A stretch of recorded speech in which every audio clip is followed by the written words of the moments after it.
مرحبا بكم مشاهدينا الكرام في هذه النشرة الإخبارية العاجلة، وهذا أبرز عنوانها: تنسيقية الأساتذة تهدد بعرقلة الامتحانات الإشهادية بعد إعلانها على الإضراب في هذا التاريخ. قبل الخوض في التفاصيل، لا تنسوا الاشتراك بالقناة والإعجاب بالفيديو ليصلكم جديد الأخبار العاجلة. إليكم التفاصيل.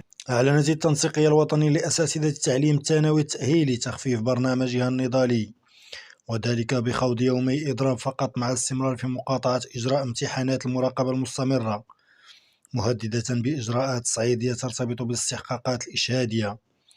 التنسيقية ذاتها قالت ضمن بلاغ لها إنه استحضار للمصلحة العليا لتلاميذ الثانوي التأهيلي وتقديرا لأسرهم التي بادلتنا التقدير والاحترام نفسهما، ومراعاة لحقهم في تعليم مجاني لجودة، تعلن عن تخفيف برنامجها النضالي مراعاة لمصلحة المدرسة العمومية في انتظار تلبية كافة المطالب.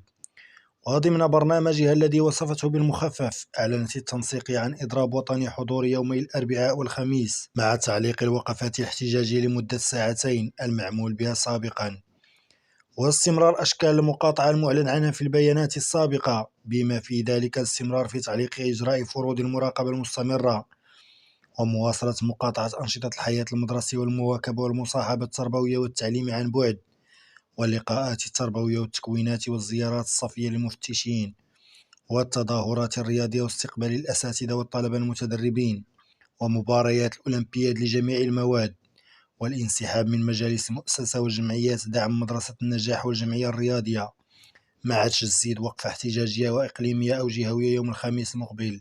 وتابع البيان التنسيقية وهي تعطي هذه الإشارة الإيجابية للحكومة من خلال تخفيف برنامجها النضالي وتأكيد استعداد كافة الأساتذة لإنجاح الموسم الدراسي الحالي، تؤكد بما لا يدع مجالا للشك على تحذيرها للحكومة من تجاهل هذا القرار الإيجابي، لأن من شأن ذلك إجبار التنسيقية الوطنية لأساتذة التعليم الثانوي التأهيلي على الدخول في برنامج نضالي تصعيدي يرتبط بالاستحقاقات الإشهادية المقبلة.